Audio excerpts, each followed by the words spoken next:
Hello everyone, good evening जी। All of you class को join कर लीजिए सभी टाइमली। थोड़ा सा लेट हो गया है, जल्दी जल्दी सभी क्लास को ज्वाइन कर लो।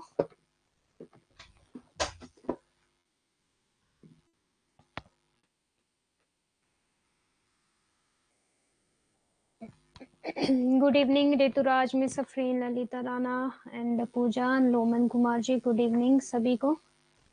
कैसे हैं आप सभी? Sunita Pal ji, good evening. Ravindra Kumar, Tanvi Shukla, Geet Chauhan ji, good evening. सभी ज्वाइन कर लीजिए प्लीज टाइमली क्लास को। Chaudhary ji, good evening. कैसे आप सभी? सब ठीक ठाक है?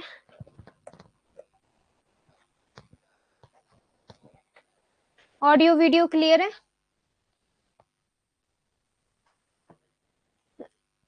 एक बार कंफर्म कर दीजिए, ऑडियो वीडियो क्लियर?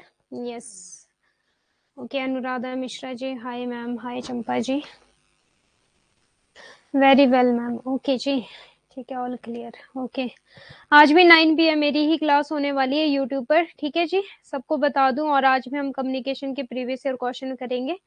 और अभी जो हमारा आज का टॉपिक रहने वाला है आपका यूनिट 9 है, टाइप ऑफ डिजास्टर्स करेंगे। छोटा सा टॉपिक है और साथ में हम करेंगे जो हमारी एटमॉस्फेयर में 5 टाइप्स की लेयर है उनको करेंगे आज हम। और उसके साथ साथ अगर हमारा लेयर्स भी कंप्लीट हो जाता है तो इन्वायरमेंट प्रोटेक्शन एक्ट भी करेंगे, ठीक है। तो सभी ज्वाइन करो प्लीज टाइमली। 37 ज्वाइन हो चुके हैं। किसी का कोई डाउट? और पीडीएफ में मिल जाएगी आज आपको, बट पीडीएफ जो सेंड करूंगी वो 10 बजे के बाद ही करूंगी। अच्छा, जो मेरी यूट्यूब की क्लासेस होती है उसकी पीडीएफ मिल गई है ना आप लोगों को? कल भी मैंने सेंड कर दी थी पीडीएफ टेलीग्राम चैनल पे पीवाईक्यूज की। और अभी तक की जो क्लास हुई है उसकी रिनेवेबल एंड नॉन रिनेवेबल की कर दी थी मैंने अपलोड पीडीएफ। और आज हम करेंगे सारी जितने भी हमने वेस्ट डिस्पोजेबल पढ़ा है उसकी पीडीएफ भी सेंड कर दूंगी। और आज तक जितना भी हम टॉपिक करेंगे वो सारी पीडीएफ 10 बजे के बाद सेंड करूंगी। यानी यूनिट 2 का पीडीएफ लास्ट का यूट्यूब का किसमें है? यूनिट 2 का पीडीएफ रिसर्च एप्टीट्यूड का पीडीएफ प्रीवियस और क्वेश्चन पेपर का पटेल जी आप वो पूछ रहे हो? टेलीग्राम चैनल पे यूट्यूब की जितनी भी पीडीएफ है वो टेलीग्राम चैनल पे है। और ऐप वाला जितना भी मैं पढ़ाती हूँ वो इसी ऐप पे मिलेगा, ठीक है। मैं टीजी पर नहीं हूँ, टेलीग्राम पर नहीं हूँ, तो टेलीग्राम पे जाने के लिए कौन सा बड़ा कुछ करना पड़ेगा? प्ले स्टोर में जाओ, वहां से टेलीग्राम डाउनलोड करो। कि घर में आके दूं टेलीग्राम आपको हाथ पे थमा दूं? मिश्रा जी, प्ले स्टोर में जाओ और प्ले स्टोर में जाकर टेलीग्राम को डाउनलोड कर दो। उसमें अपना नंबर डालना जो आपका रजिस्टर्ड ये जो चल रहा है फोन पे नंबर, बस। और आपका टेलीग्राम चैनल पे आप ज्वाइन हो जाओगे। और वहां से फिर जो लिंक दिया होता है ना इस पे डिस्क्रिप्शन चैनल पे दिया होता है लिंक, यूट्यूब पे यूट्यूब वाली जो मेरी क्लास होती है उसके डिस्क्रिप्शन में लिंक दिया होता है, उस लिंक पे क्लिक करना है और यूजीसी नेट फिलर फॉर्म करके टेलीग्राम चैनल है उसमें ज्वाइन हो जाना। क्लियर है? लिंक भेज दे मैम। लिंक नहीं होता गौतम जी, उसका ना आपको क्या करना पड़ेगा, प्ले स्टोर में जाके पहले खुद आप अपना टेलीग्राम चैनल को ज्वाइन करो। प्ले स्टोर में जाओ और वहां पे टेलीग्राम चैनल जैसे व्हाट्सएप बनाते थे एज इट इज वैसे ही बनता है, अपना नंबर डालना। तो आपको एक कॉल आएगी, उसको उठाना जरूरी नहीं होता, वो सिर्फ कंफर्मेशन के लिए आती है कॉल। क्लियर है? और आप टेलीग्राम पे ज्वाइन हो जाओगे। जैसे ही आप टेलीग्राम पे मीन्स आपका टेलीग्राम चैनल खुद का बन जाएगा जैसे ही आपका, उसके बाद आपने जो मेरी यूट्यूब वाली क्लास है उसके डिस्क्रिप्शन में जाना है। डिस्क्रिप्शन में जाके वहां पे एक लिंक दिया गया होगा, यूजीसी टेलीग्राम चैनल का लिंक दिया होगा। जैसे आप उस लिंक पे क्लिक करोगे आप ऑटोमेटिकली ज्वाइन हो जाओगे, ठीक है। मेरा टेलीग्राम है, ठीक है, आपका टेलीग्राम है तो मेरे जो वीडियो होती है ना यूट्यूब वाली वीडियो उसके डिस्क्रिप्शन में जाना, वहां पे टेलीग्राम चैनल पेपर 1 का, ठीक है, पेपर 1 के लिंक में ज्वाइन करना, ठीक है। मेरे ग्रुप में जुड़ जाना। ओके जी। ओके, बहुत स्पीड में बोल दिया मैंने ना टाइमिंग की वजह से।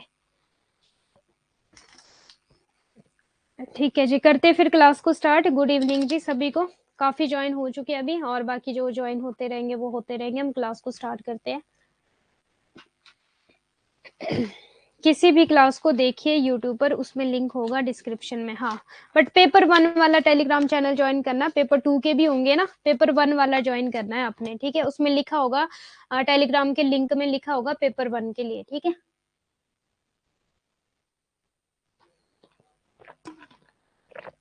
हाँ ठीक है, करते हैं फिर स्टार्ट। अपने लिए पॉजिटिव बोलो सभी, जो कुछ भी आप चाहते हो बस बी पॉजिटिव, एक शब्द भी नेगेटिव नहीं होना चाहिए। और हमेशा ऐसा नहीं है कि मेरी क्लास में ही है, जब मॉर्निंग में उठते हो तो भी पॉजिटिव बोलना है, मीन्स अपने लिए बिल्कुल भी नेगेटिव नहीं बोलना कभी भी। क्लियर है सभी को? पॉजिटिव बोलो सभी। मैम मैसेज शो नहीं हो रहे हैं हमको, आपको नहीं हो रहे? We want JRF, yes ma'am, filler form का पेपर 1 का, हाँ पेपर 1 का वी वांट JRF। ओके और सभी इसी बात को बोलेंगे, जब भी सुबह उठते हो, सुबह उठते भी पॉजिटिव बोलना है अपने लिए। ओके होने लगे शो, ठीक है जी, ठीक है, करते हैं फिर स्टार्ट। तो हमारे टॉपिक कहाँ तक हो चुके हैं? नेचुरल हजार्ड्स एंड डिजास्टर तक हमने कहीं ना कहीं कर लिया। डिजास्टर्स के आज हम कुछ टाइप्स पढ़ने वाले हैं। ओके तो फिर ये हमने कल पढ़ा था ना, लैंडफिल और ये वेस्ट कंपैक्टेशन वाला, बायोगैस खाद वाला, ये vermi composting, hazards, type of hazard, ठीक है, नेचुरल एंड आपके मैन मेड हजार्ड्स, ये पढ़ने थे हमने। जो आपके टाइप ऑफ डिजास्टर्स में आ जाता है ना कहीं, उनको देख लेना एक बार, क्योंकि ये आपसे ना एग्जाम में पूछे जाते हैं। ठीक है तो हल्का सा ओवरव्यू करेंगे, इसमें ज्यादा बताने वाला नहीं है कुछ भी। ओके वी वांट JRF, ठीक है, ठीक है, लेट्स स्टार्ट। ठीक है जी, आ जाओ आप टॉपिक पर। बाकी PDF का बता दिया, PDF आपको मिल जाएगी आज 10 बजे के बाद, क्लास की, यूट्यूब की क्लास के बाद PDF अपलोड कर दूंगी। ठीक है इस वाले टॉपिक की। ओके सो स्टार्ट करते हैं आज का टॉपिक हमारा, मेट्रोलॉजिकल हजार्ड, मौसमी संबंधी। ये एज इट इज कैसा क्वेश्चन बनेगा यहाँ से? फॉर एग्जांपल आपसे मेट्रोलॉजिकल, मेटियोलॉजिकल, मेट्रो नहीं सॉरी, मेटियोलॉजिकल,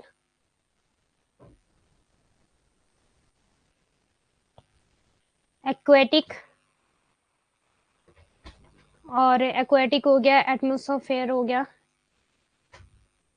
ठीक है इस तरह का, और ये ना तीनों चीजें आपसे इकट्ठी कर दी जाएगी। मेट्रियोलॉजिकल में वाला भी, एक्वेटिक आपको पता है, पानी वाले हजार्ड जो होंगे, पानी वाले जो डिजास्टर्स होंगे, जैसे कि आपका फ्लड हो गया, बाढ़ होगी, ठीक है, जो पानी के थ्रू होता है। और एटमोसफेरिक हो गया आप लोगों का, जैसे कि हमारा वो है बिलीजार्ड्स हो गया, और जो बिजली कड़कती है वो हो गया थंडर स्टॉर्म जिसको बोला जाता है। ठीक है तो वो सारी चीजें मिक्स कर दी जाएगी, और आपसे पूछा जाएगा कि हाँ इसमें से मेटियोलॉजिकल बताओ, या फिर एक्वेटिक बताओ, या फिर एटमोसफेयर बताओ। ठीक है तो इनको कैटेगरीज में डिवाइड किया, डिफरेंट डिफरेंट कैटेगरी में। तो आज हम वही कैटेगरीज को देखने वाले हैं। अगर हम मौसमी संबंधी या मेटियोलॉजिकल हजार्ड्स के बारे में देखें, तो इसमें कौन कौन से हजार्ड्स आने वाले हैं? Occur as a result of process in the atmosphere, meteorological hazards include extreme temperature, hurricanes, tornadoes, droughts and आपका सेवर स्टॉर्म्स। ठीक है सेवियर स्टॉर्म्स, खतरे वायुमंडल में होने वाली प्रक्रियाओं के परिणाम स्वरूप उत्पन्न होते हैं। मौसम संबंधी खतरों में अत्यधिक तापमान, तूफान, बवंडर, सूखा और गंभीर तूफान शामिल है मेटियोलॉजिकल हजार्ड में। क्लियर है? तो आपको ये एज इट इज ऐसे पता होने चाहिए इनके नेम। और अगर हम टेरिस्ट्रियल हजार्ड की बात करें, ये हजार्ड नहीं सॉरी डिजास्टर, ठीक है, अगर हम टेरिस्ट्रियल डिजास्टर की बात करें, तो ये वो डिजास्टर होते हैं जो आपकी जमीन पर होते हैं, कहीं ना कहीं आपकी जमीन से जुड़े होते हैं। क्लियर है? तो यहाँ पे कौन कौन से आ जाएंगे? अर्थक्वेक आपकी जमीन से जुड़ा है, मीन से भूकंप, ठीक है, और वॉल्केनिक इरप्शन आपकी जमीन से जुड़े हैं, जैसे वो हो जाता है ना, इतने सारी वो जो ज्वालामुखी सी फटती है, विस्फोटक। क्लियर है? लैंडस्लाइड आपकी जमीन से जुड़े हैं कहीं ना कहीं। एवेलेंचेस कल बताया था आप लोगों को, जब बहुत ज्यादा बर्फ पड़ती है और बर्फ की जो चट्टानें होती है जब वो गिर जाती है, ठीक है, एवेलेंचेस उनको बोला जाता है।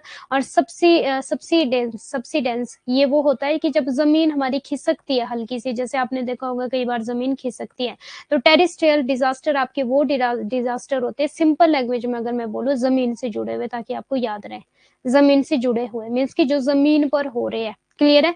स्थलीय आपदाओं में भूकंप, ज्वालामुखी विस्फोट, भूसंखलन, हिमसंखलन, भूसंखलन आदि शामिल है। क्लियर है? तो आपको एज इट इज इनके नेम याद रखने होंगे, बिकॉज आपसे एग्जाम में क्वेश्चन बन सकता है टेरिस्ट्रियल और आपका ये एटमोसफेयर वाला हजार्ड सॉरी डिजास्टर एक साथ मिला दिए जाएंगे, और पूछा जाएगा कि अब बताओ इसमें से टेरिस्ट्रियल कौन सा है, या फिर इसमें से आपका एटमोस्फेरिक कौन सा है। क्लियर है? Ma'am please slow. ये इजी है, बस आपको नेम एज इट इज याद करने होंगे। टेरिस्ट्रियल का मतलब हो गया वो डिजास्टर जो आपकी जमीन से जुड़े हैं, जिसमें कौन कौन से नेम आएंगे, अर्थक्वेक आ जाएगा, वॉल्केनिक इरप्शन आ जाएगा, लैंडस्लाइड आ जाएगा, एवेलेंचेस आ जाएंगे और सब्सिडेंस आ जाएगा। क्लियर है? सब्सिडेंस का मतलब होता है जो आपकी जमीन हल्की सी खिसकती है। भूकंप तो आपको पता ही है, भूकंप देखा नहीं आपने? जब हिलती है जमीन क्या होता है? भूकंप। कभी आया आपके सामने भूकंप? जैसे भूकंप, भूकंप भूकंप आया है कभी आप लोगों के सामने? हाँ जी, आया होगा। अभी दिल्ली में भी तो आया था बीते दिनों में, 4-5 शहरों में आया था, शिमला, हिमाचल प्रदेश में लास्ट ईयर में भी भूकंप आया था। और भूकंप की जो रेंजेस रहती है 7 कुछ ऐसा होता है ना, 7 और 8 वाला बहुत भयंकर होता है वो भूकंप। जो 7 to 8 के बीच में होता है वो बहुत भयंकर भूकंप होता है। ओके। ज्वालामुखी विस्फोटक हो गए, बाकी लैंडस्लाइड तो आपको पता ही है। ठीक है, लैंडस्लाइड तो आपको पता ही, हिमाचल में तो बहुत ज्यादा लैंडस्लाइड होते हैं, पहाड़ी एरियो में बहुत ज्यादा लैंडस्लाइड होते हैं। और एवलांचेस वो बर्फ के जो पहाड़ से गिरती है, बर्फ की चट्टाने से गिरती है। सबसीडेंस हो गया आपका, भूसंखलन हो गया आपका, जब जमीन खिसकती है। देखिए कभी जमीन खिसकते हुए अपनी जगह से ऐसे करके वो खिसक जाती है, मीन्स ये पूरी रोड है, ठीक है, तो खिसकेगी तो बीच में एक दरार सी आ जाती है। क्लियर है? जमीन का खिसकना। एक्वेटिक, जलीय, कहीं ना कहीं नेम से ही, ठीक है, हिंदी वालों को तो वैसे इजी हो जाएगा। एक्वेटिक डिजास्टर आपके वो डिजास्टर होते हैं जो पानी के कारण होते हैं। अब पानी के कारण कौन कौन से हो जाते हैं? फ्लड हो गया, बाढ़ हो गया, और लैंडस्लाइड भी। जैसे मानो हिमाचल में अभी क्या हुआ है बीते दिनों में, अगर आपने न्यूज देखी होगी, इतनी ज्यादा बारिश हुई यहाँ पे हिमाचल में, शिमला में इवन देन इतना ज्यादा नुकसान हुआ है। पूरे हिमाचल में बहुत ज्यादा नुकसान हुआ, और फर्स्ट टाइम ये नुकसान हुआ है, फर्स्ट टाइम इतने भयंकर लैंडस्लाइड हुए थे। और उस लैंडस्लाइड में क्या हुआ था, हमारी गाड़ी भी दब गई थी। मेरे घर के पास लैंडस्लाइड हुआ था, कहीं ना कहीं मैंने क्लास में बताया था उस दिन। जो लैंडस्लाइड हुए थे, हमारी गाड़ी तक उसमें दब गई थी लैंडस्लाइड में। ठीक है, और वो किस कारण हुआ था? बारिश के कारण लैंडस्लाइड हुआ था यहाँ पे। ओके। स्टॉर्म्स हो गए आप लोगों के, तूफान हो गए। तूफान वो वाले तूफान नहीं, यहाँ पे बात हो रही है जैसे वो हवाएं चलती, ये तूफान हो रहे समुद्री तूफान। ठीक है, समुद्री तूफान। और हीट वेव्स होगी, गर्मी की लहरें होगी, जंगल की आग होगी, अत्यधिक ठंड, सूखा, और जलज जनित जलीय, जलीय आपदा। एक्वेटिक मीन्स अत्यधिक ठंड क्यों होगी? जब बहुत ज्यादा बर्फ पड़ेगी, टेम्परेचर बहुत ज्यादा डाउन चला जाएगा। ठीक है, और सूखा पड़ जाना, ये भी कहीं ना कहीं, पानी नहीं होगा तो पानी ना होने के कारण क्या हो जाएगा? सूखा पड़ जाएगा। जंगल की आग क्यों होगी? जब बहुत ज्यादा गर्मी होगी, और गर्मी कब होगी? बहुत ज्यादा, जब पानी नहीं होगा। तो पानी की वजह से बहुत ज्यादा गर्मी हो जाती है ना, पानी ना होने के कारण क्या हो जाता है? नमी भी खत्म हो जाती है, और जब नमी खत्म हो जाती है तो क्या होता है? जंगलों में आग लगनी शुरू हो जाती है। क्लियर है? और बहुत ज्यादा ठंड हो जाएगी, सूखा, और मीन्स पानी ना होने के कारण ठंड भी बहुत ज्यादा हो जाती है, टेम्परेचर डाउन चला जाता है।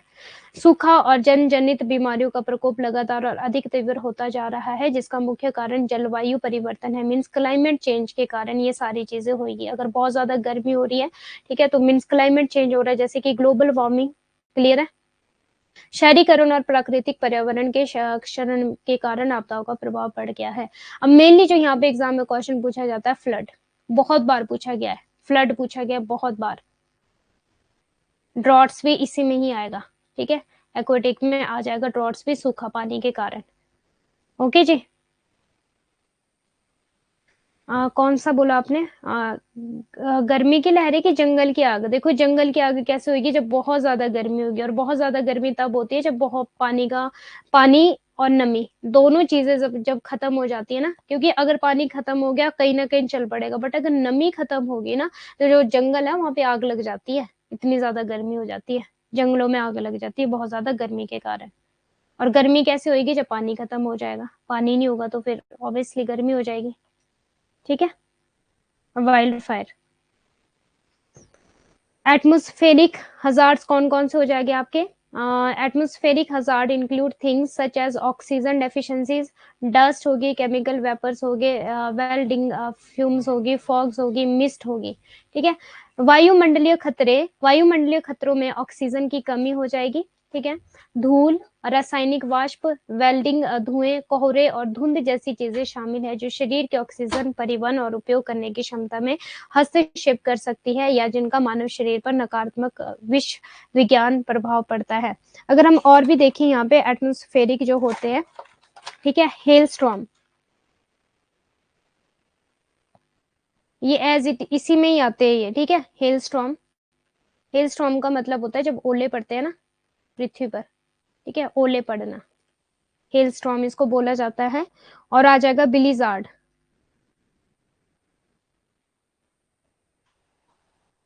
बिलीजार्ड ये होती है कि जब बहुत ज्यादा बर्फ होती है, बर्फ पड़ती है, बहुत ज्यादा बर्फ, इतनी ज्यादा बर्फ पड़ती है कि आपके डोर तक, दरवाजे तक नहीं खोल सकते आप लोग, तो एटमॉस्फेरिक हजार्ड आ जाएंगे। टोरेंडो आपका,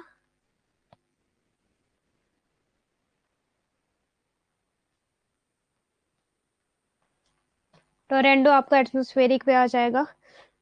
और थंडर स्टॉर्म, बिजली, बिजली जो बिजली चमकती है ना, बिजली का गड़कना, और मतलब वैसी वाली बिजली की जिस वजह से क्या हो रहा है, जैसे पेड़ों पे बिजली गिरती है, घरों पे बिजली गिरती है, ठीक है। हाँ जी, ये है आपका थंडर स्टॉर्म, थंडर स्टॉर्म्स ये पूछे गए, बस इनके नेम ही पूछे जाते हैं। बिजली कड़कना बहुत ज्यादा जब बिजली पड़ती है, ठीक है, बिजली पड़ती है जो बहुत ज्यादा। ओके, टेरिस्ट्रियल तो बता दिया आपको। बायोलॉजिकल कल बताया था मैंने कहीं ना कहीं। बायोलॉजिकल डिजास्टर्स कौन से होते हैं आपके, बायोलॉजिकल डिजास्टर कौन से होते हैं बताएगा कोई मुझे? कल बताया मैंने, बादल फटना भी तो होगा। बायोलॉजिकल डिजास्टर बताओ जल्दी से। गाड़ी तो निकल आई, ठीक करवाने के लिए दी, अभी तक ठीक नहीं हुई। और 1 लाख 1,10,000 का काम हुआ उस गाड़ी में, इतना नुकसान हुआ है गाड़ी का हमारी। हाँ जी, बायोलॉजिकल, बायोलॉजिकल डिजास्टर कल हमने बोला था। जल्दी से बताओ, किसी को याद है कल, क्योंकि बहुत गप्पे चल रही थी ना क्लास में। फंगल, हाँ जी, और क्या हुआ गाड़ी को?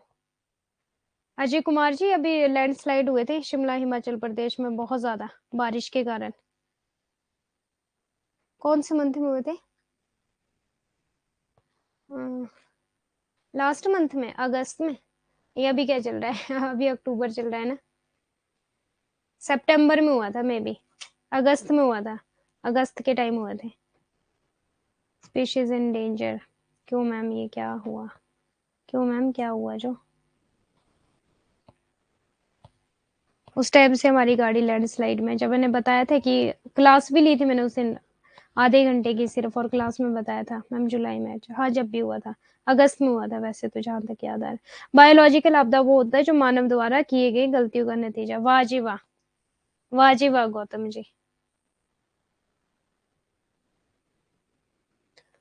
बायोलॉजिकल आपका नेचुरल भी हो सकता है और मैन मेड भी हो सकता है। कल से आप लोग भाई इंसान इंसान ही बोले जा रहे हो बार बार। नो, नो वाटर बॉल्यू। हाँ, बायोलॉजिकल आपका मेनली क्या होता है, जो आपकी बीमारियां होती है ना, जो आपके वायरल होते हैं, जो आपकी डिसीज होती है, वो होती है संक्रात्मक। संक्रात्मक क्या होता है वो, उसको जैसे लोकस्ट हो गया आप लोगों के, और फंगल इन्फेक्शन हो गया आपका, वायरल डिसीज होगी, कोरोना हो गया, ये सारे बायोलॉजिकल होते हैं। हाँ जी, जैसे कोविड-19 हो गया। तो कहीं ना कहीं नेचुरल भी होते हैं और ह्यूमन मेड भी होते हैं। नेचुरल क्या होता है, जब हमारे एटमॉस्फेयर में कई चीजें होती है ऐसी, जिस वजह से क्या होता है कि इंसान बीमार हो जाता है, या फिर उसको, अब मान लो जैसे क्लाइमेट चेंज होगा, ठीक है, क्लाइमेट चेंज होगा, या बहुत ज्यादा बारिश हो रही है, या बहुत ज्यादा धूप लग रही है, तो कई कुछ लोग ऐसे होते हैं जो बीमार पड़ जाते हैं उस कारण से, ठीक है। हाँ जी, वायरल फंगल डिसीज, ठीक है, बायोलॉजिकल, ये पूछे जा सकते हैं एग्जाम में, प्लीज याद रखना सारे, ठीक है। चलिए फिर नेक्स्ट टॉपिक आपका, बस ये खत्म होता है आपका डिजास्टर नेचुरल हजार्ड्स वाला टॉपिक, ठीक है।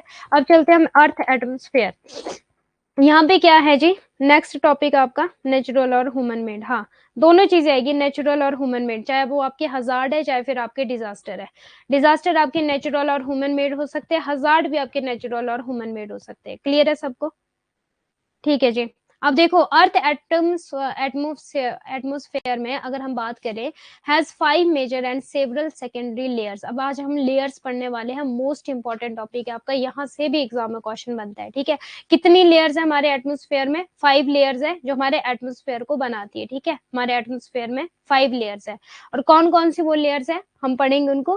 फ्रॉम लोएस्ट टू हाईएस्ट, ठीक है, लोएस्ट से लेकर highest. The major layer are the troposphere. अब ये वाली लेयर जो है आपकी, ये लोएस्ट लेयर है, पूछा जा सकता है एग्जाम में, ठीक है। स्ट्रेटोस्फेयर, मेसोस्फेयर, थर्मोस्फेयर एंड आपका एक्सोस्फेयर, ठीक है, ये वाली आपकी हाईएस्ट है। क्लियर है? तो ये पूछा जा सकता है एग्जाम में। पृथ्वी के वायुमंडल में 5 प्रमुख और कई द्वितीय परतें हैं। कितनी परतें? सपोज ये है, ये हमारी पृथ्वी, 1 परत, 2 परत, 3, 4, 5। क्लियर है? और अगर हम इसकी बात करें, ये हो जाएगी आपकी troposphere, stratosphere, mesosphere, thermosphere and आपका एक्सोस्फेयर।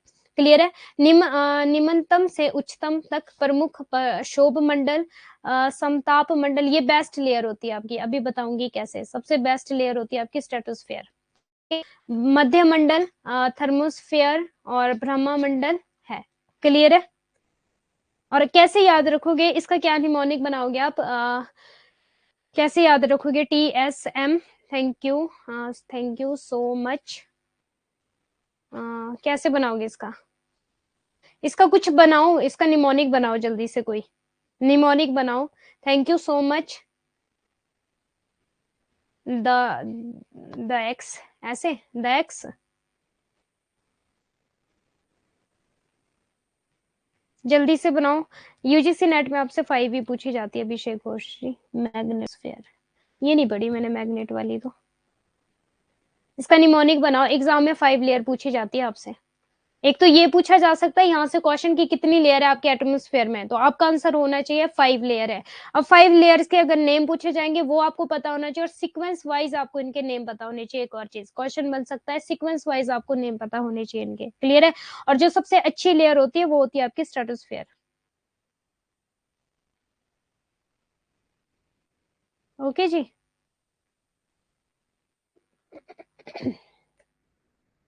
अब देखो एक्सोस्फेयर, अब यहाँ से ये वाले क्वेश्चन भी बन सकते हैं कि कितना कितना है ये 80 to 7, thermosphere 80 to 700 kilometre, mesosphere 50 to 80 kilometre, stratosphere 12 to 50 kilometre and आपका ट्रोपोस्फेयर 0 to 12 किलोमीटर। ये वाला भी इम्पोर्टेंट है, ये वाला पूछा जा सकता है। 700 से लेकर 10,000 किलोमीटर के बीच में एक्सोस्फेयर, ये सबसे हाईएस्ट पे होगी आपकी, और ये वाली ट्रोपोस्फेयर आपकी सबसे लोएस्ट पे होगी। ठीक है, तो इसको एज इट इज ऐसे ही याद कर लेना, लिख लेना, जैसा भी आपको ठीक लगेगा, इसको याद करना पड़ेगा। ये पूछा जा सकता है 0 to 12।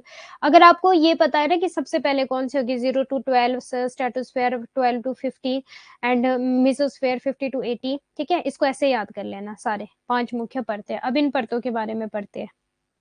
मैम ये सबको याद भी होगा? हाँ जी होगा याद, चंपा जी, याद करोगे तो क्यों नहीं याद होगा। अभी देखना, इतनी इंटरेस्टिंग है ना ये लेयर्स, अभी आपको याद हो क्या होगा, आप बड़े शौक से इनको लेयर्स को याद करोगे, क्योंकि हम जहाँ पे रह रहे हैं हमें पता तो हो। अब देखो ये जो ट्रोपोस्फेयर है, ये वो लेयर है जहाँ पे हम जीवन जीते हैं, हमारे रहने की जगह है ये हमारे बिल्कुल पृथ्वी के पास, ठीक है, जहाँ पे हम जीवन जीते हैं, या फिर बोला जाए जहाँ पे वेदर होता है, जहाँ पे एयर होती है, ठीक है, ये वो लेयर है आपकी जहाँ पे हम जीवन जीते हैं। अब ट्रोपोस्फेयर आपकी मोस्ट इंपॉर्टेंट लेयर है जी हमारे एटमोस्फेयर में, ठीक है। जमीन की पूरी तरह से कवर किया है इसने, मीन्स की जमीन को पूरी तरह से कवर किया है, क्योंकि हम इस जमीन पे रह रहे हैं। क्लियर है जी सबको? और वेदर यहाँ पे हवा का होना, ठीक है, हवा है यहाँ पर ताकि हम जीवन जी सके, मीन्स की हम ऑक्सीजन लेते हैं ना, ऑक्सीजन लेते हैं छोड़ते हैं तभी तो हम जिंदा है। अब देखो earth troposphere extend from earth surface to an average about 12 kilometre, ठीक है, ये तो चलो आपको उसी में ही हो जाएगा, या जो अभी हमने पढ़ा था। In height with its height lower eight, और ये सबसे कम हाइट है इसकी। क्लियर है? अब इसमें कुछ इंपॉर्टेंट पॉइंट है जो आपको याद करने होंगे, मीन्स देख लेना एक बार। एक तो यहाँ पे क्या होगा आपका,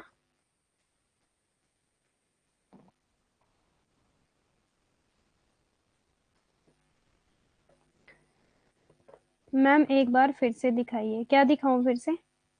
अच्छा ये वाला, लो जी, डिटेल में पढ़ रहे हैं वैसे हम इनको सारी लेयर्स को। ट्रोपोस्फेयर आपकी वो लेयर है जहाँ पे हम जीवन जीते हैं और यहाँ पे एयर होती है।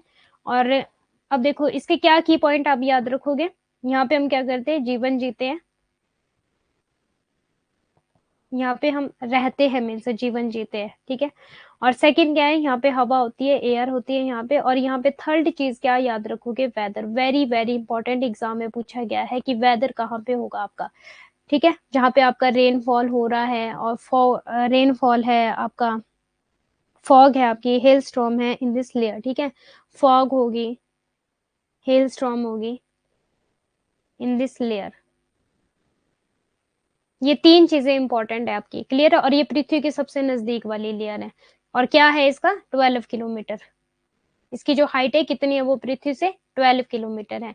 और इस एनवायरमेंट में हम जीते हैं, ठीक है, इस एटमोस्फेयर में हम जीते हैं, क्लियर है। ये साइंटिस्ट से जाके पूछना मिस अफरीन, कैसे नापा होगा उन्होंने, मुझे भी नहीं पता। बस इतना पता हो कि जो सुनीता पाल जी, हम ट्रोसोफेयर में हम जी रहे हैं यहाँ पे, ठीक है, हम जी रहे हैं यहाँ पे। और ये पृथ्वी के 12 किलोमीटर है इसकी हाइट, जो है पृथ्वी से 12 किलोमीटर की इसकी हाइट है, क्लियर है। और यहाँ पे जितनी भी गैसेस होती है ना, वो सारी यहाँ यहाँ पे होती है, वो सारी गैसेस कहीं ना कहीं, जितनी भी हम गैसेस पढ़ते आ रहे हैं अभी तक। ओके जी। ट्रिक 5 से ट्रोसोफेयर 10 एममी दी, क्या है ट्रिक, टीएस, ट्रोसो ट्रोपोस्फेयर, ट्रोपोस्फेयर एंड आपका स्ट्रेटोस्फेयर 10 मेरी, ठीक है, हाँ कर लेना इसको, याद हो गया मैम, ठीक है जी, ओके। अब नेक्स्ट देखो, stratosphere, very very very easy, और ये बहुत अच्छी लेयर है। सिंपल लैंग्वेज में अगर मैं बात बोलूं इसकी, located between approximately 12 to 15, means की देखो ये वाली लेयर थी जो हमारी, ये थी हमारी ट्रोपोस्फेयर। अब इसके ऊपर वाली जो लेयर आ गई, वो आ गई हमारी स्ट्रेटोस्फेयर। अब ये वो लेयर है जहां पे ओजोन है, ओजोन लेयर है यहाँ पे।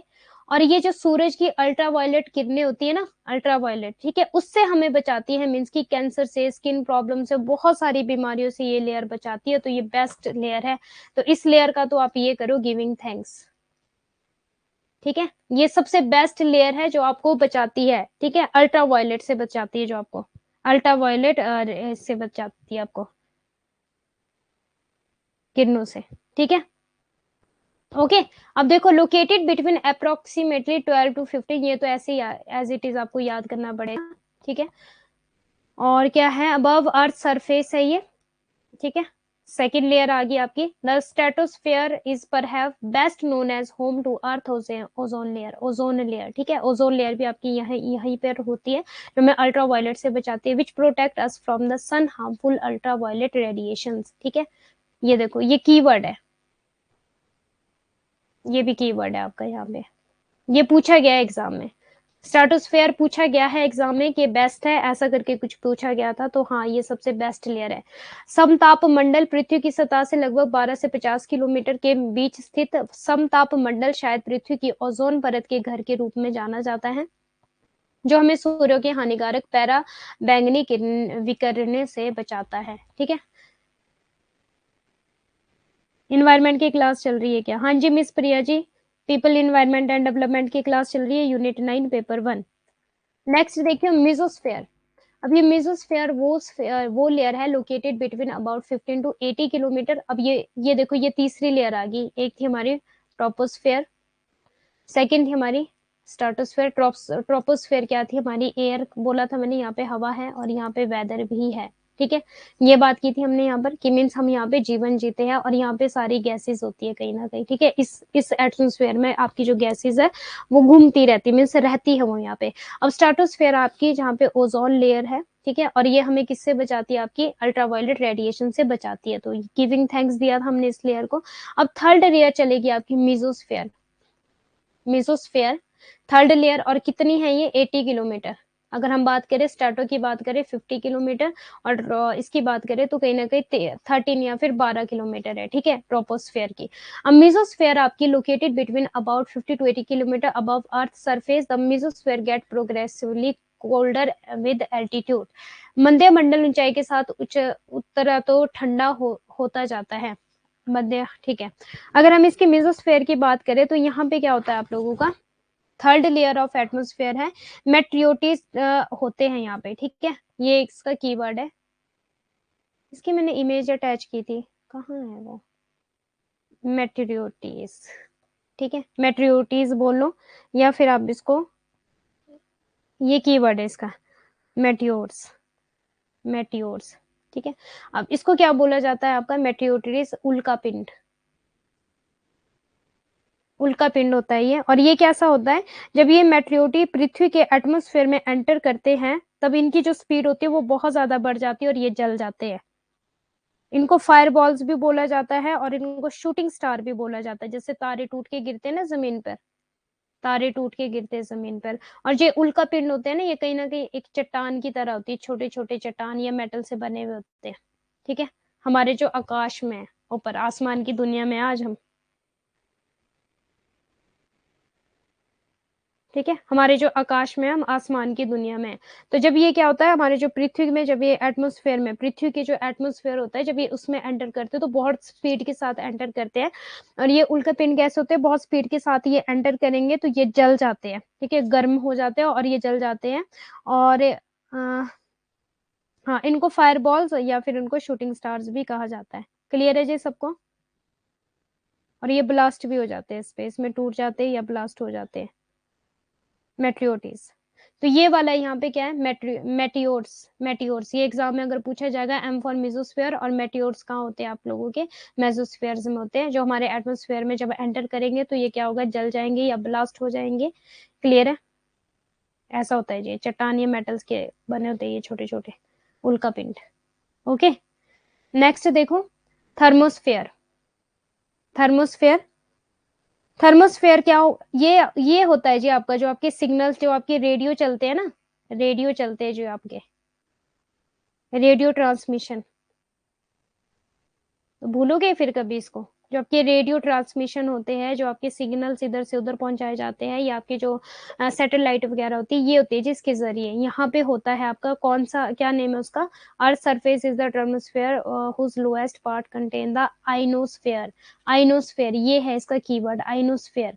ये होता है जी आपका जो इलेक्ट्रिकली मीन्स धूप से, जो सन की किरणें होती है उससे ये चार्ज होता है, ठीक है। और ये चार्ज होके क्या करते हैं, घूमते रहते हैं ये, और ये फिर सिग्नल्स को पकड़ते हैं, ठीक है। जैसे मान लो एक जगह से दूसरी जगह तक सिग्नल भेजने, आपने कभी गाड़ियों में देखा होगा, जो लग्जरीज गाड़ियां होती है उनके ऊपर एक एंटीना सा बना होता है, देखा कभी किसी ने, क्यों होता है वो एंटीना बना, सिग्नल को पकड़ने के लिए। तो सिग्नल कहाँ से पकड़ेंगे, इनसे पकड़ेंगे, जो ये आइनोस्फेयर है, थर्मोस्फेयर में, जहां से आपके रेडियो चलते हैं, आप गाने सुनते हो, एफएम रेडियो, ठीक है। और इसकी हाइट है 80 to 70 kilometre, 80 to 70 kilometre, ionosphere ये इसका कीवर्ड है, आइनोस्फेयर। और ये ऐसे इलेक्ट्रॉनिक चीजें, मीन्स इलेक्ट्रॉनिक नहीं, क्या बोल सकते हैं हम, हाँ इलेक्ट्रॉनिक टाइप ही कुछ, कि ये चार्ज होते हैं, किससे चार्ज होते हैं, ये धूप से चार्ज होते हैं ये। हाँ जी, जो आपके रेडियो चलते हैं, जो सिग्नल पकड़ते हैं, और जो आपकी सैटेलाइट वगैरह होती है वो इसके थ्रू होता है जी, ये सारी चीजें, एक जगह से दूसरी जगह पे सिग्नल भेजना, एफएम रेडियो चलना। जी मैम, हाँ, तो वो क्यों होता है, वो एंटीना से लगा गाड़ियों के ऊपर, ताकि वो आकाश से, ठीक है, उस रेंज को पकड़ सके। देख लो हमारे आकाश में कितनी सारी चीजें हैं, ह्यूमन ह्यूमन बीइंग के लिए, और साइंटिस्टों ने खोजा है इन चीजों को, सिग्नल्स को पकड़ते हैं ये, ठीक है। हाँ जी, इसकी हाइट याद कर लेना प्लीज, 80। अब देखो, अगर हम ट्रोपोस्फेयर की बात करें, ये धरती के बहुत नजदीक है, 12 या फिर 13 किलोमीटर इसकी हाइट, ठीक है। और अगर हम स्ट्रेटोस्फेयर की बात करें तो इसकी हाइट कितनी है, 50 किलोमीटर, ठीक है। और ओजोन लेयर होती है यहाँ पे, जो हमें अल्ट्रावायलेट रेडिएशन से बचाती है सन की। फर्स्ट लेयर हमारी ये थी, सेकंड हमारी स्ट्रेटोस्फेयर थी, और थर्ड हमारी कौन सी है, मीजोस्फेयर। मीजो कहीं ना कहीं नेम से भी क्लियर हो रहा है, ठीक है, मीडियम, ठीक है, हाँ मीजो, ठीक है, मीडियम सा। और यहाँ पे क्या होता है जी आपका, मेट्रो, मेट्रियोर, मेट मेटियोर्स, मेटियोर्स, ठीक है। और मेटियोर्स क्या होते हैं, ये उल्का पिंड होते हैं आपके, जैसे तारा जमीन पे गिरता है ना टूट के, वैसा। और फोर्थ है जी हमारी थर्मोस्फेयर। यहाँ पे क्या होता है अपना, ये इसकी हाइट कितनी थी आपकी, मेसोस्फेयर की 80, ठीक है। 80 है इसकी हाइट, किलोमीटर 80 है। और थर्मोस्फेयर की हाइट की बात अगर हम करें तो 80 टू 400 या फिर 700 किलोमीटर होगी आपकी, ठीक है। 80 टू 700 किलोमीटर इसकी हाइट हो जाएगी आपकी थर्मोस्फेयर की, जहाँ पे क्या होते हैं, आइनोस्फेयर होते हैं यहाँ पे, ठीक है। ये कीवर्ड है इसका। ओके, नेक्स्ट देखिए, लास्ट है आपकी, लास्ट लेयर, इसीलिए तो इतना पढ़ना शुरू किए। यस मैम, देखा है, हाँ जी। अब देखो लास्ट है आपकी, इनको प्लीज एज इट इज ऐसे याद कर लेना, बहुत इजी क्वेश्चन बनते हैं। या तो आपसे पूछा जाएगा कि 5 लेयर्स बताओ हमारे एटमॉस्फेयर की, या फिर उन लेयर्स के आप लोगों को ये पूछा जाएगा कि जैसे मान लो ट्रेसोफेयर ट्रोपोस्फेयर लेयर में क्या क्या होता है, एयर है, वेदर है, ये चीज होती है, या फिर उसकी हाइट पूछी जाएगी बस। या फिर इनका सीक्वेंस पूछा जाएगा कि फर्स्ट लेयर कौन सी, सेकंड कौन सी, थर्ड कौन सी, फोर्थ कौन सी, फिफ्थ कौन सी है। फिफ्थ लेयर आती है जी आपकी एक्सोस्फेयर, एक्सोस्फेयर।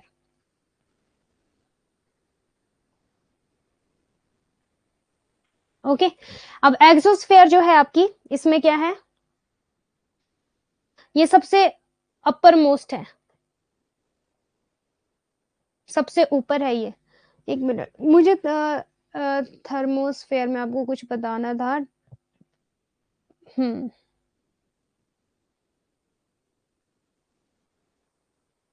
ठीक है। थर्मोस्फेयर में एक चीज और नोट कर लो,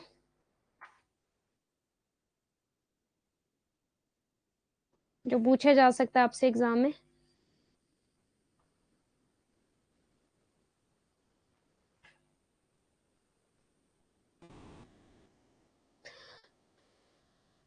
इन thermosphere temperature rise very rapidly. क्या याद करोगे, इन थर्मोस्फेयर टेम्परेचर जो है ना यहाँ पर,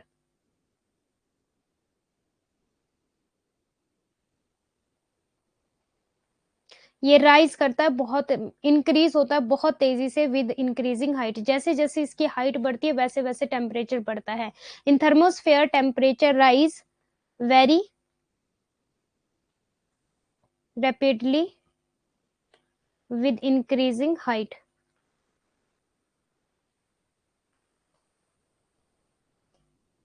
क्लियर है, ये भी याद रख लेना यहाँ पे। और दूसरा क्या याद रखोगे, आइनोस्फेयर, ये कीवर्ड है इसका।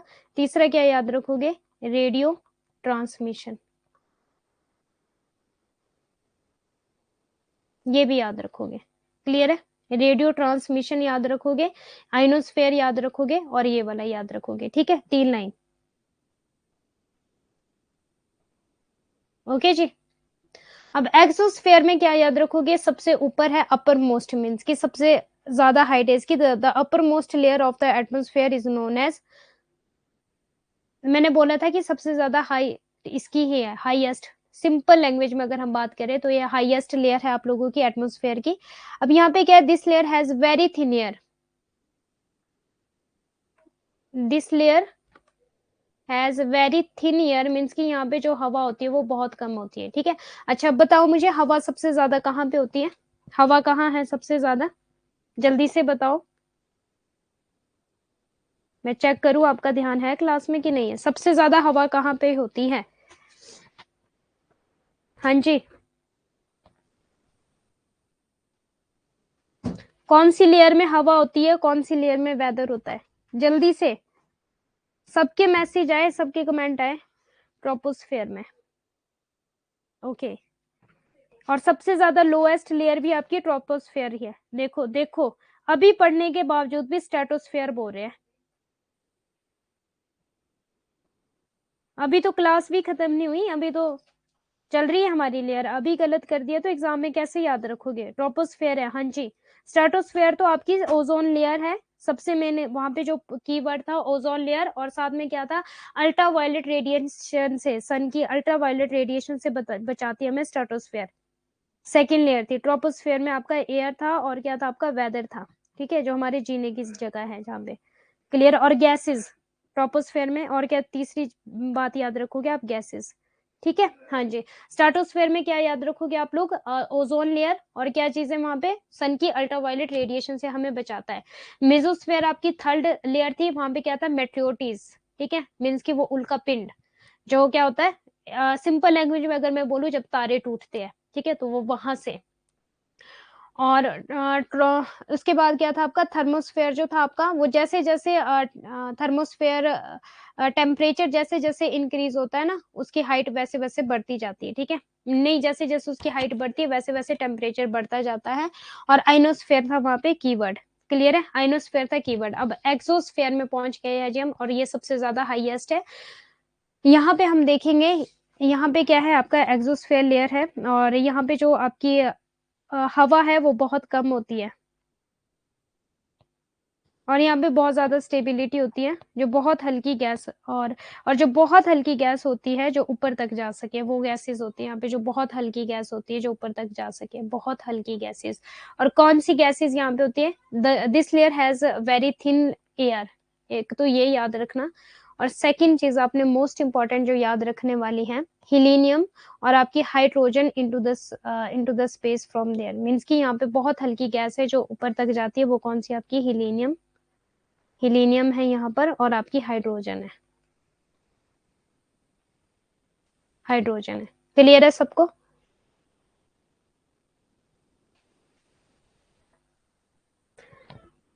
सेवन हंड्रेड से लेकर 10,000 किलोमीटर इसकी हाइट है, और सबसे ज्यादा हाइट इसी की है। हाँ जी, अभी किसी का कोई डाउट? हिलीनियम गैस और आपकी हाइड्रोजन इस लेयर पे अल्ट्रावायलेट रेज से बचाता है। हाँ जी, स्ट्रेटोस्फेयर में ओजोन लेयर, यस, ओके।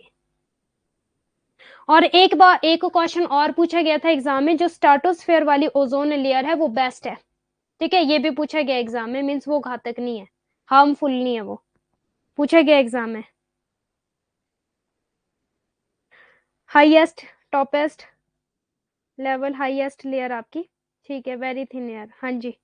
इनको ऐसे ही लिख लेना मैम, सीक्वेंस बताइए इसी का। अब देखो, अगर इसके हम सीक्वेंस की बात करें तो यहाँ से आपको इजी हो जाएगा सारी चीजें। सबसे पहले ट्रोपोस्फेयर यहाँ से स्टार्ट करोगे, सेकेंड स्ट्रेटोस्फेयर, थर्ड आपकी मेसोस्फेयर, फोर्थ आपकी थर्मोस्फेयर, एंड फिफ्थ आपकी एक्सोस्फेयर, और ये एज इट इज याद करोगे, ठीक है? यहाँ पे एयर है, और क्या यहाँ पे वेदर है, लोएस्ट है, एयर वेदर और लोएस्ट है आपका, ठीक है? स्ट्रेटोस्फेयर आपकी ओजोन लेयर और सन की अल्ट्रावायलेट यूवी रेडिएशन से हमें बचाती है, ठीक है? और मेसोस्फेयर में क्या याद करोगे? मेटियोर्स, ठीक है, उल्कापिंड। और थर्मोस्फेयर में क्या याद करोगे आप? आइनोस्फेयर, आइनोस्फेयर, ठीक है। और रेडियो ट्रांसमिशन, मीन सिग्नल इधर से उधर भेजने, वो होगा यहाँ पे। और जैसे जैसे इसकी हाइट बढ़ेगी वैसे वैसे क्या हो जाएगा यहाँ पे? टेम्परेचर इंक्रीज हो जाएगा, ये भी आप याद रखोगे। और एक्सोस्फेयर में क्या याद रखोगे आप? हिलीनियम और आपकी हाइड्रोजन, और क्या याद रखोगे? थिन एयर, ठीक है? यहाँ पे जो हवा होती है बहुत कम होती है, साथ के साथ इसकी हाइट। हो गया जी याद, बस। क्लियर है सभी को? लेयर्स क्लियर होगी? ओके, बस इतना सा ये था आपका आज का टॉपिक। ये जो है इमेज, ये देखो, ये है आपकी ट्रोपोस्फेयर और ये आपकी स्ट्रेटोस्फेयर। यहाँ पे देखो, ये जो एरोप्लेन्स होते हैं ना, एरोप्लेन्स जैसे जेट, ठीक है, ये उड़ते हैं, तो ये यहाँ पे ना स्टेबिलिटी है कहीं ना कहीं आपकी, जो स्ट्रेटोस्फेयर है। यहाँ पे तो बहुत ज्यादा बादल के बादल होंगे, क्योंकि यहाँ पे ये सारा वेदर है आपका। और वेदर में क्या क्या चीजें थी? रेनफॉल, फॉग, और क्या था आपका? हिल स्टॉर्म्स थे, ठीक है, यहाँ पे सारी चीजें आपकी। बट अगर बहुत ज्यादा तूफान हो जाए ना, तो जो ये जेट है ये और ज्यादा अगर ऊपर चला जाएगा, तो यहाँ पे स्टेबिलिटी हो जाती है स्ट्रेटोस्फेयर में, ठीक है। और आपकी मेसोस्फेयर, ये देखो उल्का पिंड, जैसे जैसे ये एटमोस्फेयर में, पृथ्वी के एटमोस्फेयर में आएगा, बहुत ज्यादा स्पीड से आएगा, तो ये जल जाएगा, फट जाएगा, ब्लास्ट हो जाएगा, जिसको क्या बोला जाता है आपके? शूटिंग स्टार्स भी बोला जाता है इसको। और क्या बोला था मैंने और एक चीज? शूटिंग स्टार, और क्या था एक चीज आपका इसका?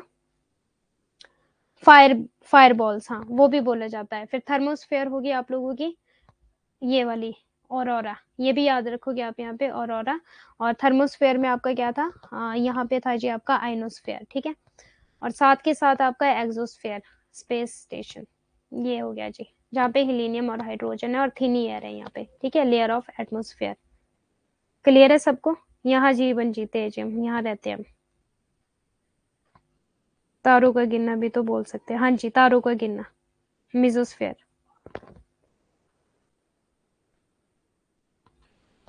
और ये इनकी हाइट है। क्लियर है सबको? फायरबॉल। ओके, इससे इतना ज्यादा डिटेल में भी नहीं पूछा जाएगा, बट हाँ जितना पढ़ाया उतना तो पूछा जाएगा। इनका सीक्वेंस भी याद कर लेना और इनकी हाइट भी याद कर लेना, पूछी जा सकती है एग्जाम में। क्लियर है? और स्ट्रेटोस्फेयर तो बहुत बार पूछा गया एग्जाम में, ट्रोसोफेयर भी पूछा जा सकता है, ट्रोपोस्फेयर। ओके, करते हैं फिर नेक्स्ट स्टार्ट हम। थोड़ा सा 1 मिनट का ब्रेक लेते हैं, फिर करते हैं स्टार्ट आपका नेक्स्ट इन्वायरमेंटल प्रोटेक्शन एक्ट। 7:49 हुए ना, 7:52 में स्टार्ट करते हैं। हाँ जी, अभी किसी का कोई क्वेश्चन, कोई doubt?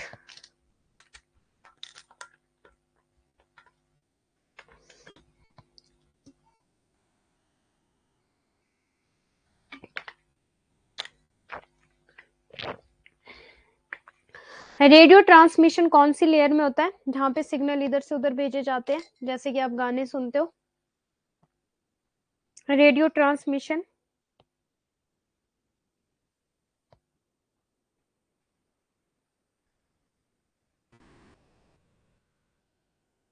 All clear. Radio transmission कौन सी लेयर में होता है जी?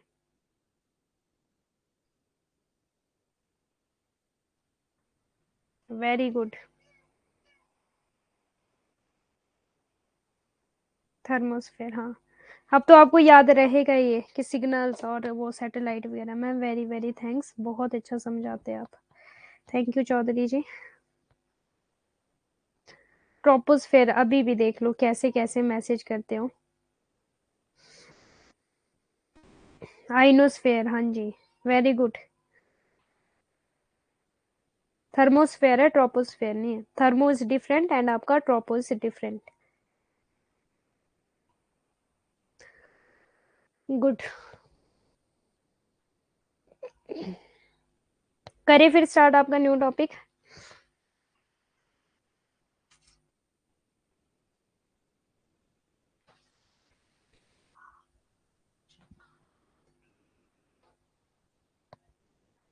स्टार। चलिए, हिलीनियम और हाइड्रोजन गैस कहाँ है आपकी? और थिन एयर कहाँ पे? हिलीनियम और हाइड्रोजन गैस कहाँ पर है, और थिन एयर कहाँ है आपकी?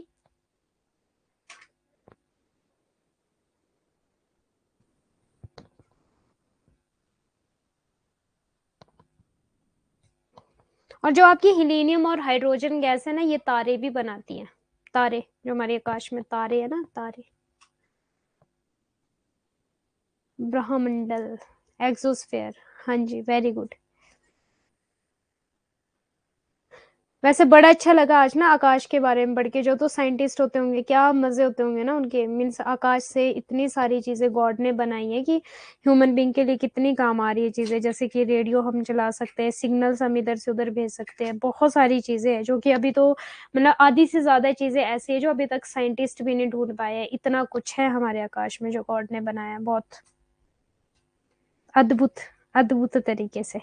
ओके, अब चलो इन्वायरमेंट प्रोटेक्शन एक्ट करते हैं जी। अब आ जाओ धरती पर, बहुत घूम लिया आकाश मंडल में, अब सभी धरती पर आ जाओ। हमारी धरती पे देख लो क्या क्या हो रहा है। अब सभी आ जाओ, अब धरती पे उतर जाओ, अब नीचे आकाश मंडल से। जो जाते होंगे अंतरिक्ष में उनको तो और भी मजा आता होगा। हाँ, बड़ी चीजें वहां पे, जैसे उल्का पिंड है ना, जो आपका वो चट्टान से बना है, जो उसकी शेप है ना वो डिफरेंट डिफरेंट शेप्स है।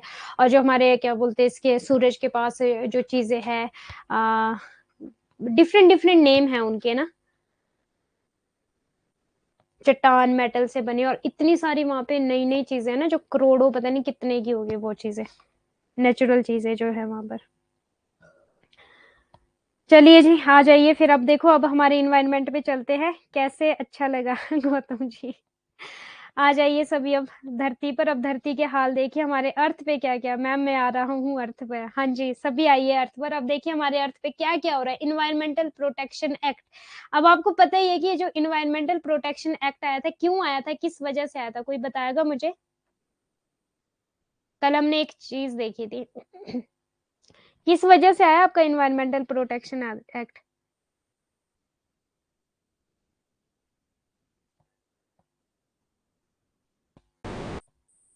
हाँ जी, भोपाल गैस ट्रेजेडी सुना है? यस, भोपाल गैस ट्रेजेडी का जो केस हुआ था, और कब हुआ था आपका ये भोपाल गैस ट्रेजेडी, कौन से ईयर में हुआ था? जल्दी से, चंद्रयान 3 की लैंडिंग में। हाँ, चंद्रयान 3 की लैंडिंग में देखा था ना आपने, बड़ी कुछ चीजें थी। बड़ा अच्छा लग रहा था कि यार इतना कुछ है आकाश में।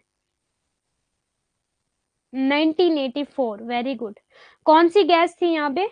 मिथाइल साइल आइसाइल, क्या था वो? मिथाइल मिथाइल आइसैलेट, ऐसा कुछ थे ना, था ना वो उस गैस का नाम? आइसोलेट, ऐसा कुछ था, methyl isolate.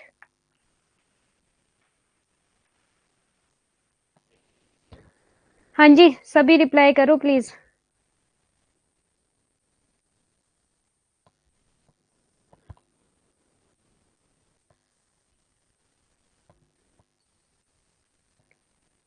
Nineteen eighty four तो है, बट इसका गैस क्या था?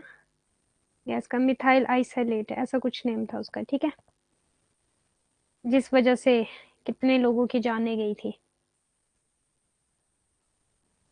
मिथाइल आइसे नहीं, स्पेलिंग ये नहीं है, मिथाइल आइसोलेट की स्पेलिंग ये नहीं जो आपने लिखी है, CH4। वो तो मीथेन है अंजलि जी, मीथेन। ओके, अब देखो environment protection act, very very important. First of all तो ये बहुत बार पूछा गया आपसे, इन्वायरमेंट प्रोटेक्शन एक्ट का ईयर है, जो कि बहुत इजी है, 1986। Option A, option B 1984, option C 1990, option D 1996। ठीक है, तो राइट आंसर हो जाएगा जी आपका 1986। फर्स्ट ऑफ ऑल तो ऐसे क्वेश्चन बनते हैं यहाँ से, ठीक है, बहुत इजी इजी क्वेश्चन बनते हैं आपसे पीपल एंड इन्वायरमेंट के। अब देखो क्या क्या चीजें आपको यहाँ पे पढ़नी है और क्या क्या चीजें आपको एज इट इज यहाँ पे याद रखनी है। Environmental protection act was enacted इन 1989, ये भी पूछा जाता है, ठीक है। प्रोटेक्शन एक्ट तो 1986 है, बट इसका जो इनेक्टेड है वो कब है? 1989, to implement the decision of the United Nations conference, ये भी पूछा जाता है, ठीक है, on human environment held at Stockholm 1972। Stockholm 1972 में आयोजित, यहाँ पे क्या हुई थी? कॉन्फ्रेंस हुई थी, जहां पे ये बोला गया था कि इन्वायरमेंट प्रोटेक्शन एक्ट बनाया जाए, कि जो हमारे इन्वायरमेंट को क्या करे, बचा सके, और हमारे इन्वायरमेंट के लिए बेस्ट से बेस्ट डिसीजन ले सके, और जितने भी इन्वायरमेंट में प्रॉब्लम्स हो रही है, जितनी भी सारी चीजें हो रही है, उनकी रोकथाम के लिए बनाया था जी। और ये कॉन्फ्रेंस कब हुई थी, कहाँ पे बात हुई थी आपके इन्वायरमेंटल प्रोटेक्शन एक्ट लाया जाए? ये कॉन्फ्रेंस हुई थी आपकी स्टॉकहोम में 1972 में आयोजित। मानव किसने आयोजित किया था? मानव पर्यावरण पर संयुक्त राष्ट्र सम्मेलन के निर्णय को लागू करने के लिए 1989 में पर्यावरण संरक्षण अधिनियम 1986 में लागू किया गया था। क्लियर है? यही वाली लाइन आपकी मोस्ट इंपॉर्टेंट है। स्टॉकहोम कॉन्फ्रेंस भी पूछा जाता है, जिसका ईयर 1972 है, और बहुत बार यहाँ पे 1976 दे दिया जाएगा, 1962 दे दिया जाएगा, इस तरह से। पर राइट आंसर क्या होगा आपका? 1972। एक्ट की बात करेंगे तो 1986, और इनेक्टेड की बात करेंगे तो 1989। ठीक है, ये तीनों ईयर याद रखोगे, मोस्ट इंपॉर्टेंट है ये। यहाँ से क्वेश्चन बहुत बार पूछे गए हैं, बहुत बार। क्लियर है सबको? मैम वीडियो मिथाइल आइसोनाइड, हाँ जी, वेरी गुड, ये थी एग्जैक्टली स्पेलिंग इसकी। ओके, अब देखो, the main objective of this act was to address the protection. Obviously जब इन्वायरमेंट प्रोटेक्शन के एक्ट की बात हो रही है, तो ऑब्वियसली इन्वायरमेंट को प्रोटेक्ट किया जाए, improvement of the environment. Clear है? तो नेम से ही कहीं ना कहीं क्लियर है। अब देखो, this are brings legislation like water prevention act, means की जो आपका इन्वायरमेंट प्रोटेक्शन एक्ट बना था, ये पहली बार बना था, इससे पहले एक्ट बने हुए थे। लाइक कौन कौन से एक्ट बने हुए थे? कि वाटर, ठीक है, वाटर का कौन सा था? 1974, वेरी वेरी इंपॉर्टेंट, पूछा जाता है एग्जाम में, ठीक है। Water prevention and control of pollution, ठीक है, वाटर की प्रिवेंशन के लिए और पॉल्यूशन को कंट्रोल करने के लिए 1974 था। फिर आपका air prevention and control pollution 1981 था, under one umbrella to establish proper coordination between various state and central. अब जो ये इन्वायरमेंटल प्रोटेक्शन एक्ट है, ये आपका एक तरह से अम्ब्रेला आ गया, जिसने सारी चीजों को कवर कर लिया, चाहे वो वाटर है, चाहे वो एयर है। ये अम्ब्रेला टर्म आ गया आपके, अम्ब्रेला समझते हो ना, जो सारी चीजों को कवर अप कर लेता है। फॉर एग्जाम्पल सर्दियों में आप क्या लेते हो? अम्ब्रेला लेते हो, बारिश से बचने के लिए, ठीक है।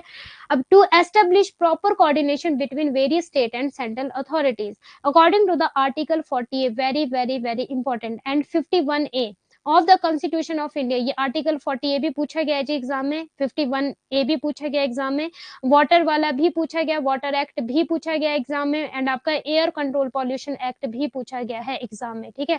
तो यहाँ पे जो मैं अंडरलाइन कर रही हूँ, इट मीन्स की वेरी वेरी इंपॉर्टेंट है, जो कि एग्जाम में पूछा गया है और नेक्स्ट टाइम भी पूछा जा सकता है। Okay, it is the duty of not only the state, अब ये भी इंपॉर्टेंट है, नॉट ओनली की बात कर रहा है, ये सिर्फ स्टेट की ही ड्यूटी नहीं है, but also the duty of every citizen to protect and improve the environment, wildlife and forest.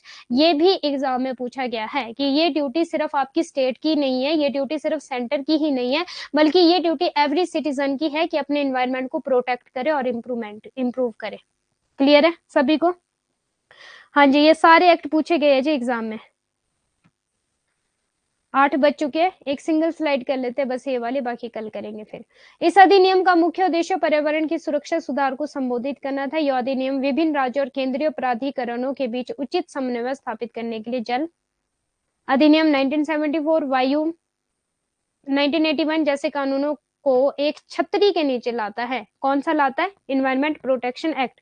Bharat के संविधान के अनुच्छेद 48 ए 51 ए के अनुसार पर्यावरण, वन जीवन और वन की रक्षा, ये इंपॉर्टेंट है, वन जीवन और वन की रक्षा। कौन सा बोल रहा है? आर्टिकल 48 ए एंड आपका 51 ए के अनुसार वन जीवन और वन की रक्षा और सुधार करना न केवल राज्यों बल्कि प्रत्येक नागरिक का भी कर्तव्य है। इंपॉर्टेंट है ये लाइन, ठीक है। सो थैंक यू सो मच। अब आपकी नेक्स्ट क्लास है, आप अपनी नेक्स्ट क्लास को ज्वाइन कर लीजिए और 9 PM मिलते हैं फिर यूट्यूब पर कम्युनिकेशन के प्रीवियस और क्वेश्चन पेपर्स के साथ। So thank you, bye bye, God bless you all. कल मिलते हैं। अब नहीं, कल नहीं, 9 PM भी मिलेंगे, उसके बाद कल मिलेंगे। कल से हम स्टार्ट कर देंगे आपकी conventions and protocols. Okay, so bye bye. PDF send कर दीजिए। हाँ जी, PDF आपको मिल जाएगी आज 10 बजे के बाद, ठीक है, यूट्यूब की क्लास के बाद।